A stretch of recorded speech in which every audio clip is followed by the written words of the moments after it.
Por que usamos drogas? E quando teve início a nossa relação com elas? Me diga, o homem pré-histórico usava cogumelos mágicos? Coisas da Idade da Pedra. Quais civilizações antigas usavam drogas para entrar em transe? É quase como uma grande incursão grega, na qual esperamos viajar por um outro mundo. E é real, você só está percebendo um espectro mais amplo. Quais drogas fortaleciam alguns impérios enquanto envenenava outros? E quando é que o governo finalmente entrou em cena e deu um basta? Incineramos tudo isso, sim, queimamos Vocês tudo. queimam muito fumo, cara. As drogas pesadas de hoje sempre foram consideradas pesadas? Como podemos saber quais drogas são seguras para o nosso organismo? Estão me dando ansiedade. Tem alguma droga para ansiedade?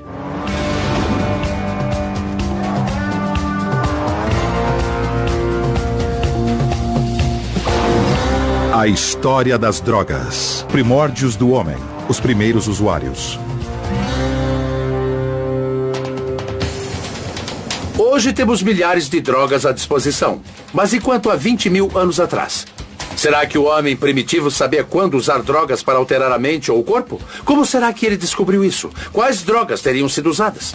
As pessoas têm feito uso de drogas desde que os humanos passaram a andar sobre dois pés. Porque as drogas estão por toda parte.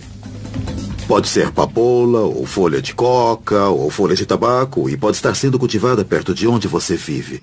Mas qual foi a primeira droga que os humanos experimentaram? A existência de uma arte rupestre bem chapada de épocas pré-históricas pode ser uma pista. Geralmente, a arte rupestre inclui formas bem simples que lembram o que as pessoas veem quando estão em estados alterados de consciência. Os psicodélicos existem há mais tempo que os seres humanos. Eu acredito, assim como muitas outras pessoas, que eles têm sido usados através da história.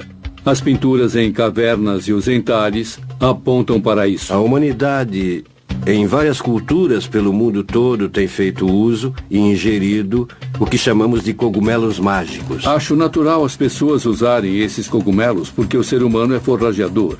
Ele sai à procura de alimento e é natural que experimente essas coisas. São os mesmos cogumelos pintados nas cavernas? Não dá para saber com certeza. Mas sabe, os desenhos não são de cenoura ou cebola. Devia haver algo realmente especial nos cogumelos para o homem primitivo. Mas o que seria? Vou caçar cogumelos para tentar descobrir. Bosque das Coníferas, Pasco County, Flórida.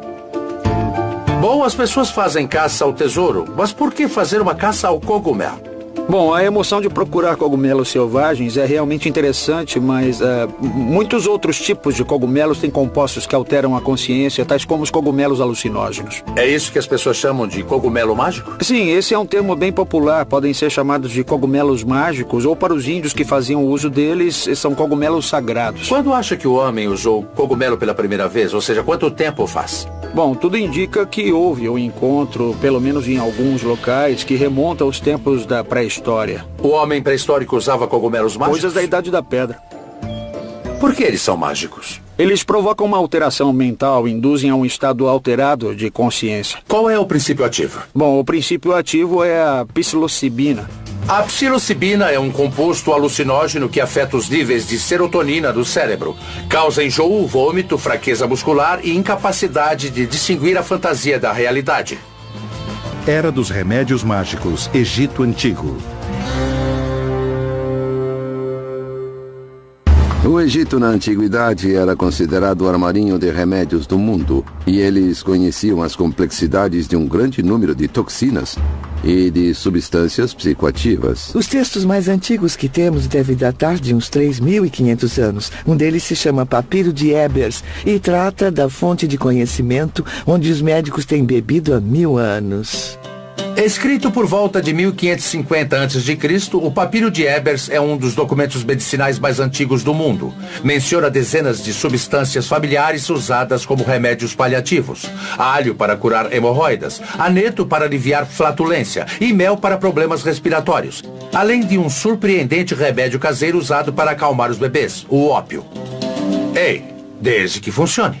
O ópio tem sido maravilhoso, analgésico e tem sido uma dádiva para a humanidade. Este recipiente imita um bulbo. Você encontra objetos assim por todo o Egito. Se reparar no formato, de ponta cabeça, ele lembra a cápsula da papoula. E estas linhas retas na superfície remetem à raspagem que era feita para retirar o ópio presente nesta flor. Além de descobrir remédios mágicos, os egípcios também usavam substâncias em cerimônias de magia. Entre tais substâncias, olíbano e mirra. Quase qualquer pessoa sabe o que são o olíbano e a mirra, porque foram os presentes dados ao menino Jesus. E, quando inalados em ambiente fechado, podem ser bem poderosos. Os egípcios tinham total consciência do uso do olíbano, como um meio de motivar as estátuas, pois era um modo de os deuses falarem através dela. Era dos nativos psicodélicos, a América Antiga. Estavam cercadas por plantas psicoativas. Arrisco a dizer que Copán não era uma exceção. É realmente a grande cidade maia que fica nas montanhas. É tipo um reinado na montanha. Alguns até a descrevem como sendo o Shangri-La dos maias. Sei. É meio difícil imaginar como teria sido viver aqui. O que sabe sobre o modo como encaravam as drogas? Bom, eles eram agricultores, então eles tinham um bom conhecimento do mundo vegetal. E evidências sólidas mostram que eles ingeriam plantas psicoativas. Plantas psicoativas. Obviamente eles sabiam de seus efeitos narcotizantes. Bom, através de experimentos, de tentativa e erro, ao longo dos séculos e séculos, os povos acabavam entendendo o que uma planta ou um cogumelo podia fazer. Era dos cultos secretos, a Grécia Antiga. Os antigos gregos acreditavam que as drogas eram venenos letais ou remédios preciosos. Afinal de contas, muitas das nossas crenças não vêm do mundo clássico? Muitas das nossas visões filosóficas modernas estão baseadas em modelos gregos. E tais modelos foram desenvolvidos numa época em que os primeiros filósofos gregos estavam usando drogas e usando extensivamente. Viemos a entender que o que eles chamavam de filósofo talvez agora seja um xamã. Fiquei sabendo da existência de cultos secretos na Grécia Antiga em que pessoas participavam de um ritual religioso secreto. Sabemos muito pouco sobre isso, mas parece que envolvia estados alterados de consciência. Eu mesmo quero conferir isso. Aqui ficava o santuário das deusas Deméter e Perséfone. As pessoas vinham aqui de Atenas todos os anos para serem iniciadas nos mistérios de Eleusis. Você tinha uma experiência fora do corpo na qual todos viajavam juntos para outro mundo e depois voltavam. Era do Império, em altos mares. Exóticas pelos oceanos. Então, o Capitão Knox, da Companhia das Índias Orientais, tem uma história realmente fascinante envolvendo esse quadro. Knox acabou naufragando no Sri Lanka e passou 19 anos no Sri Lanka, porque o rei de lá queria mantê-lo como parte do seu elenco do zoológico. Exibido no zoológico? É. Ele era o mascote inglês. Knox acabou voltando para Londres e foi à Sociedade Real para apresentar ao rei as coisas que ele tinha trazido. E uma das coisas que ele tinha trazido era a cannabis. Cannabis? É. Literalmente se ajoelhou e disse, Majestade, a cannabis? Achamos que essa é a primeira vez que cannabis é trazida de volta para a Grã-Bretanha. Isso porque depois que Knox volta e apresenta suas amostras, ocorrem todos os tipos de experimento e discussão sobre essa nova substância, o que ela pode fazer ou o que talvez faça. Que outras drogas vieram para a Inglaterra a partir dessa exploração mundial? Bom, Knox, como sabemos, está trazendo coisas da Ásia. Mas claro, do Novo Mundo das Américas, o tabaco é a grande droga. Os europeus, quando descobriram o tabaco, também descobriram novos meios de consumir uma droga, que é fumando. Algo que se tornaria muito importante não só com o tabaco, mas pelo consumo de outras drogas posteriormente.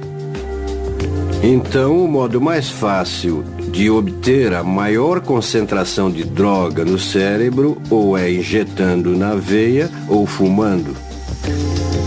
Antes do início do século XVII, fumar como forma de administrar drogas, pelo menos na Europa, era algo incomum. As pessoas descobriram essas novas drogas e entraram no comércio mundial. Descobriram novas formas de administrar essas drogas. Ou seja, deixar o gênio psicoativo sair da garrafa.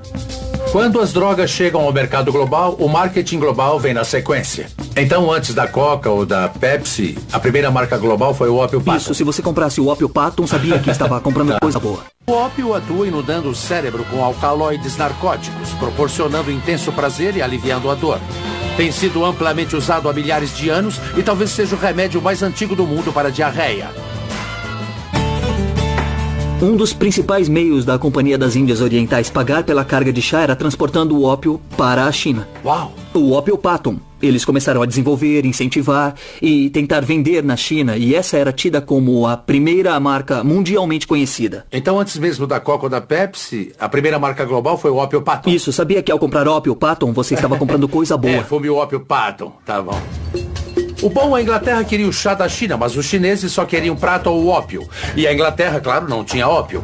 É aí que a Índia entra em cena. Como todo comerciante inteligente, a Inglaterra terceirizou a fabricação do ópio para a Índia e depois trocava esse ópio pelo chá da China. E a estratégia deu certo, pelo menos por um tempo. Os chineses, é claro, não gostaram nem um pouco disso. O imperador chinês, o sujeito mais poderoso da época, decidiu, bom, agora chega, eu vou pôr um fim nesse comércio de droga. Eu vou deter o comércio do ópio. E ele então destrói uma enorme quantidade de ópio britânico que seria vendido à China. Essa foi a faísca que deu início à Primeira Guerra Anglo-Chinesa, chamada pelo jornal Times de Londres de A Guerra do Ópio. Em 1839, os britânicos importavam quase 3 milhões de quilos de ópio por ano. E como resultado dessa Primeira Guerra do Ópio, os chineses foram forçados a parcialmente legalizar esse comércio e, como resultado do segundo conflito, tiveram que legalizar totalmente a comercialização. No ano de 1879, os britânicos importavam algo em torno de 7 milhões de quilos por ano. E o ópio chegou a voltar para a Inglaterra? No fim do século XIX e início do século XX, isso passa a ser um problema ainda maior. Na segunda metade do século XIX, as pessoas, sobretudo os reformistas, começaram a despertar para o fato de que o mundo tem o problema das drogas. Embora o dinheiro ainda fosse muito bom, essas empresas eram realmente muito lucrativas. Mas e quanto aos bêbados, e os manicômios, e os antros de ópio, e o custo disso para o governo, e os acidentes, e as internações nos hospitais? As pessoas e os governos que fabricavam os remédios estavam lucrando muito, já que o uso se espalhara por todo o globo. Em pouco tempo, as drogas começaram a afetar o modo como as pessoas pensavam o mundo. Era do alívio da dor. Santos remédios do século XIX.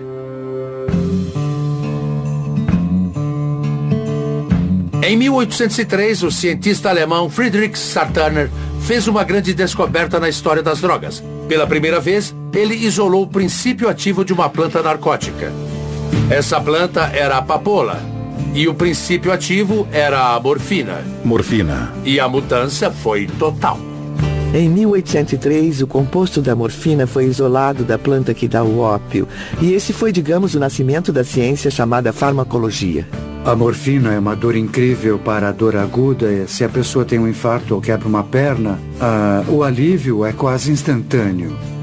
A inteligência humana nos forneceu tantos e valiosos usos clínicos para as drogas, mas isso também trouxe o caráter viciante dessas substâncias. Com narcóticos cada vez mais potentes saindo dos laboratórios, alguém parou para pensar o que tais drogas poderiam nos causar? Época de ouro das drogas. Anos 60, a década psicodélica. As drogas ajudaram a trazer mudanças sociais imensas nos anos 1960. O LSD havia escapado do laboratório de pesquisa e um psicólogo de Harvard, Timothy Leary, foi um dos responsáveis por isso.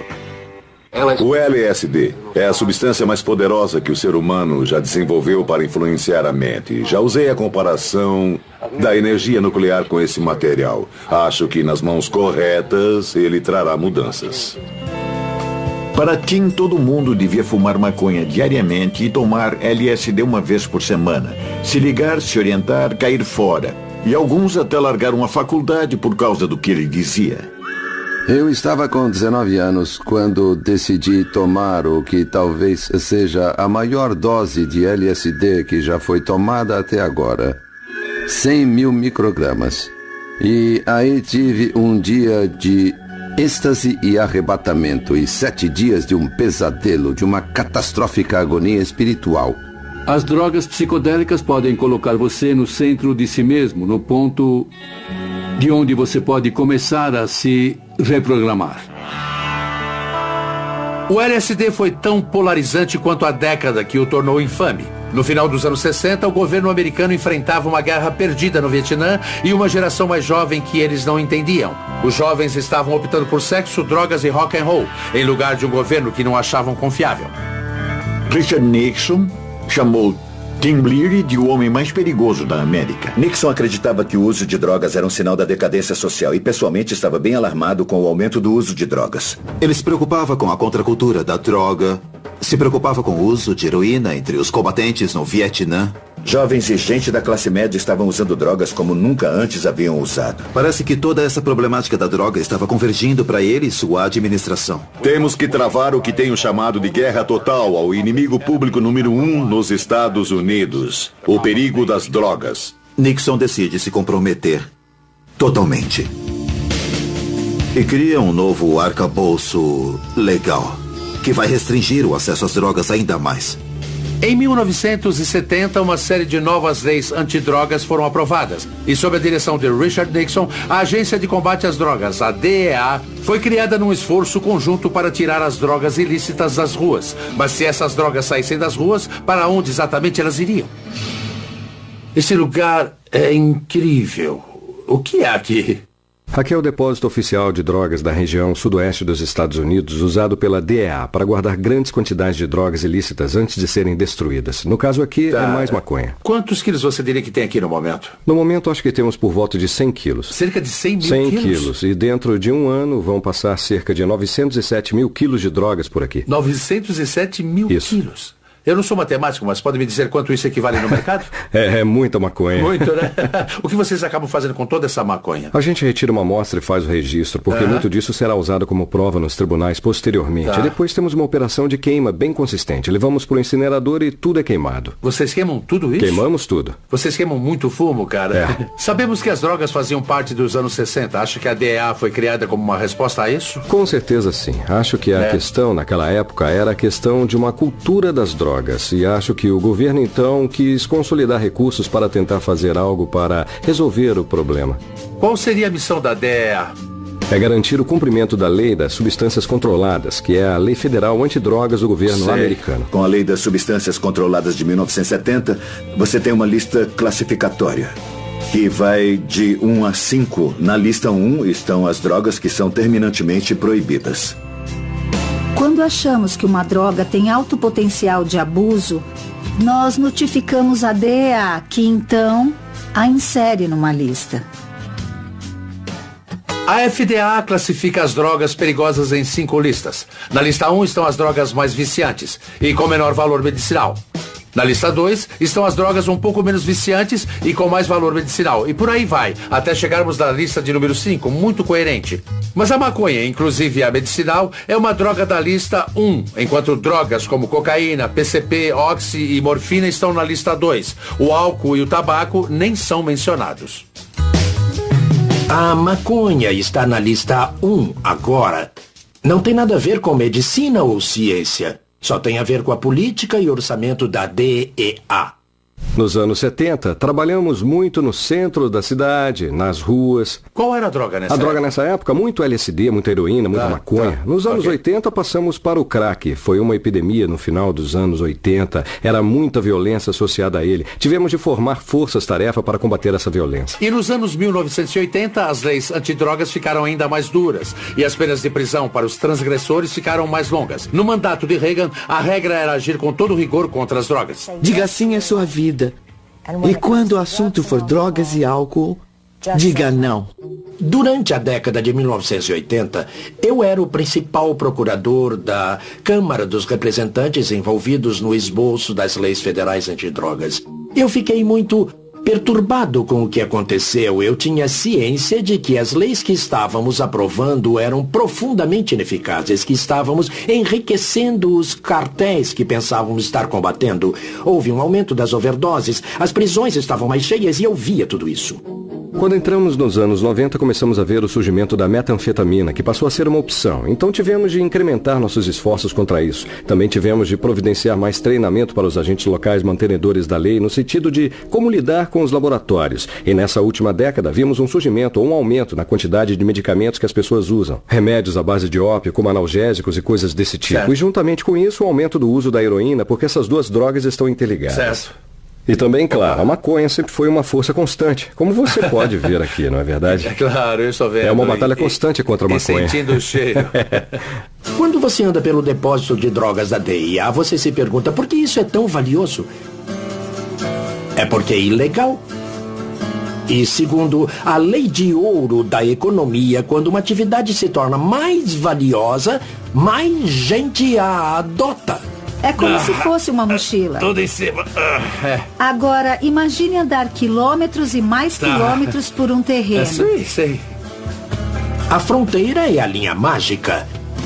Deste lado da fronteira, ela vale $1.000. Deste lado da fronteira, vale $10.000. É magia. É alquimia. E qual é o total em dinheiro, considerando o total de drogas apreendidas que DEA arrecada em um ano? Bom, entre dinheiro vivo e bens que pegamos com os traficantes, chegamos perto de $1 bilhão por ano. Considerando o valor das drogas que apreendemos, estamos falando de algumas dezenas de bilhões de dólares. E para onde vai esse dinheiro? Vai tudo para o Tesouro Americano. Uau! Ele não vem para nós, ele vai para o governo e é usado para bancar uma série de realizações. Tomara que sejam parques e coisas do tipo, não é? Pagar professores e essas coisas.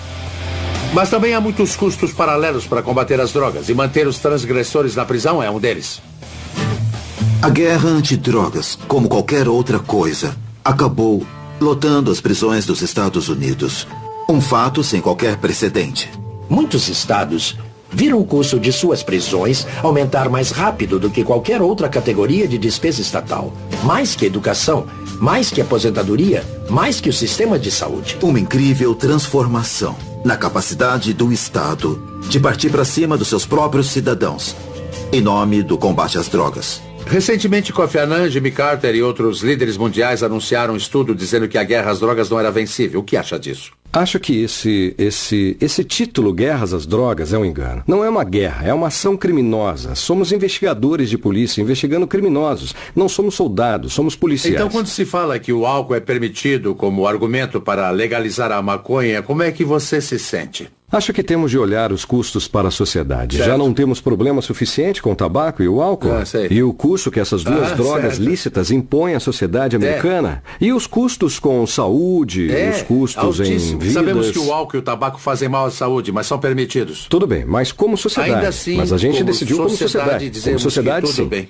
Se cobrássemos impostos sobre as drogas ilícitas, como se faz com o álcool e o tabaco, teríamos $45 bilhões por ano de receita para os governos estadual e federal. Será que vale a pena? Ou seja, sim, estamos pagando o preço, mas não temos o problema das drogas. Como não?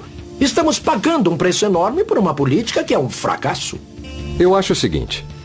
No momento aqui na América, temos cerca de 7% da população usando drogas regularmente.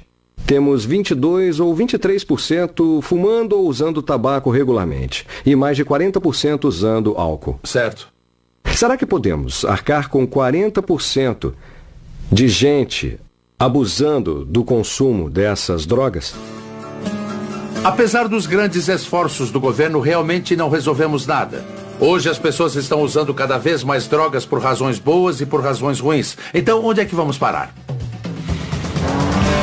Era da escolha pessoal, hoje e amanhã. Hoje em dia, o que você quiser, você tem. Então, como decidir quais drogas colocar no corpo? Olha, não se sabe tudo sobre o medicamento quando ele chega ao mercado. Não sabemos tudo sobre ele. Uau! Sempre aprendendo. Estão me dando ansiedade. Sim. Tem alguma coisa aí para ansiedade? Os seres humanos têm uma longa história com as drogas pelas mais variadas razões, e todo tipo de substância foi usada pelo homem como droga, mas a situação jamais esteve tão complicada como agora. Hoje as pessoas estão escolhendo suas drogas como jamais fizeram. Às vezes como remédio para curar uma doença, outras vezes como um hábito perigoso que prejudicará não só os usuários como também a comunidade que os cerca. Vou falar com quem tem 30 anos na divisão de narcóticos da Polícia de Chicago para ver como as drogas ilícitas afetam a vida nas ruas.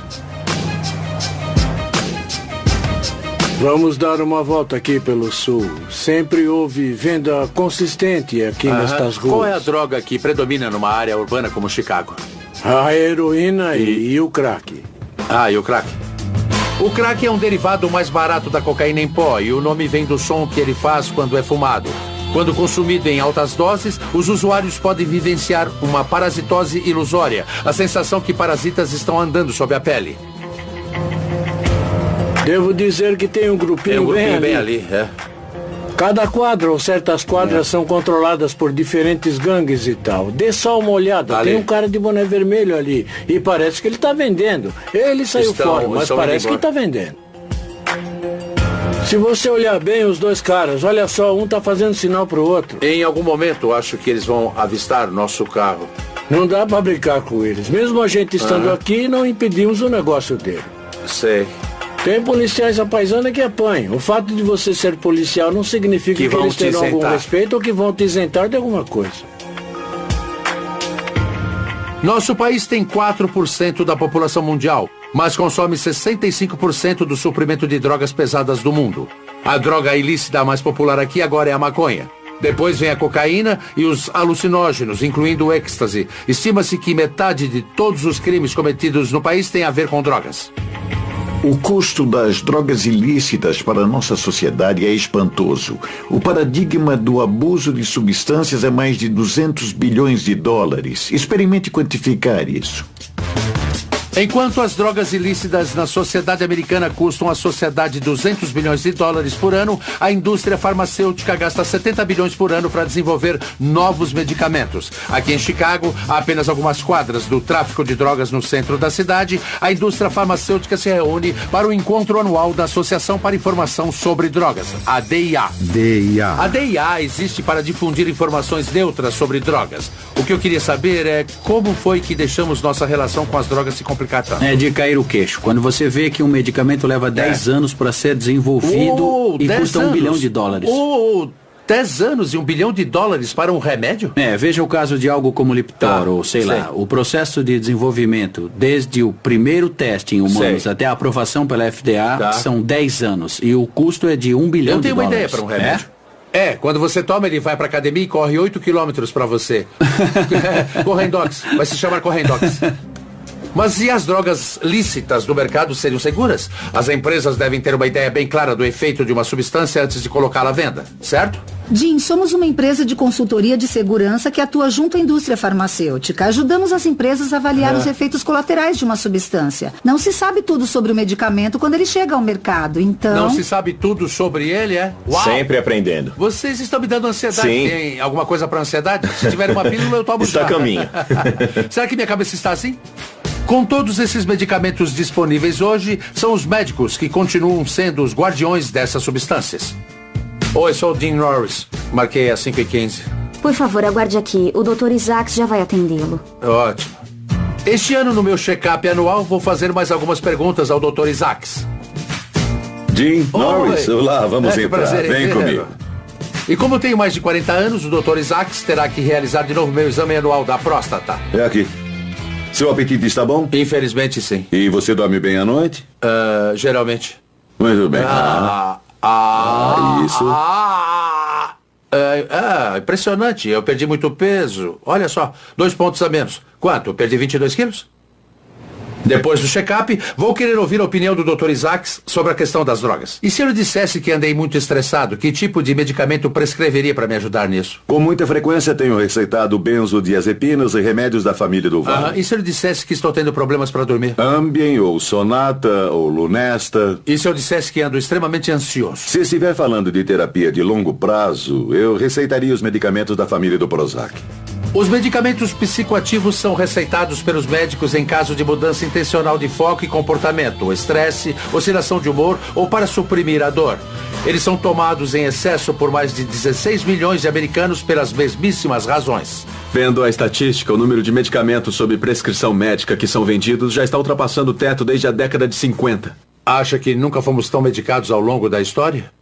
Com certeza, isso porque temos mais medicamentos e mais opções do que jamais se viu na história. Uma técnica muito usada pelas empresas farmacêuticas para atingir um público-alvo é a venda da doença. Dessa forma, eles condicionam o povo a perceber certas experiências como sendo uma doença que pode ser curada com um medicamento. Então, por exemplo, você achava que era tímido, mas na verdade você tem uma doença chamada timidez. É uma patologia, você está mais tímido do que deveria e nós podemos te ajudar com isso. Mas, doutor, no final das contas, temos o governo nos dizendo que podemos ou não tomar. Temos nossos amigos recomendando fazer isso ou aquilo, temos comerciais na TV dizendo que devemos ir ao médico e pedir isso ou aquilo. Como vamos saber o que colocar ou não dentro do corpo? Só você pode ser responsável por aquilo que entra no seu corpo. E tomar decisões sobre quais drogas usar vai facilitar as coisas? Parece que no futuro nós teremos mais opções. Mas as drogas serão melhores? Estamos partindo para a era das drogas customizadas, ou seja, o que uma droga tem intenção de fazer, ela vai fazer mais dramaticamente, com mais eficácia, quer você queira ou não. Novas pesquisas podem também encontrar novos usos para drogas antigas e, em alguns casos, tais drogas antigas podem ser ilícitas. Existe atualmente um estudo na Universidade de Nova York que se encaixa nisso. Estão testando uma droga da lista 1 em pacientes terminais de câncer, na tentativa de reduzir a ansiedade diante do final da vida. Usar essa droga em pesquisa exige permissão especial da DEA e uma série de medidas de segurança. O que é bem engraçado, porque nossos ancestrais só tinham que sair a campo e encontrá-la. Não se trata da psilocibina, o princípio ativo dos famosos cogumelos mágicos? Exato. A utilidade terapêutica potencial dessas drogas é muito ampla na psiquiatria e elas potencialmente representam uma mudança de paradigma nessa área. Então, estamos falando de pacientes com alguns problemas bem sérios e você vai dar a eles uma droga alucinógena. Isso não pode piorar as coisas? Temos que ter muito cuidado. Essas drogas podem vir acompanhadas de efeitos psicológicos adversos. Os psicodélicos parecem afetar cada pessoa de um jeito e nem sempre são previsíveis. Tais drogas alucinógenas têm efeitos psicológicos profundos e adversos quando entram no organismo humano. Já aprendi que drogas como a psilocibina têm sido usadas para criar experiências espirituais há milhares de anos. Parece que os pacientes desse estudo estão tendo experiências semelhantes com essa droga. Alguns desses pacientes já descreveram a presença de uma figura divina com quem eles têm interagido. Parece bem interessante que se esteja experimentando uma droga e que isso acentue a espiritualidade. É isso mesmo? É isso mesmo. É interessante. Um dia talvez seja comercializada como a pílula de Deus, não é? São pílulas de Deus. São experiências com o divino. Sei. É incrível. 75% dos pacientes listaram sua experiência com a psilocibina como a melhor ou uma das mais significativas experiências da vida delas. Isso empata com ter um filho. Estas são algumas das mais profundas experiências que eu já vi. Como sabemos, os cogumelos mágicos têm sido usados pelos seres humanos há milênios, mas nós ainda temos uma compreensão bem limitada de como eles atuam. São incríveis, interessantes e complexos os efeitos psicológicos no cérebro. Acho que temos, infelizmente, demonizado certos tipos de drogas e impedido que sejam objeto de estudo científico no nível que precisam ser estudadas. Há muita coisa que temos que aprender sobre como as drogas afetam nosso cérebro e corpo. Mesmo a mais antiga das drogas que os humanos usaram ainda é objeto de pesquisa na atualidade. As drogas têm feito parte da experiência humana de muitas formas ao longo da nossa história.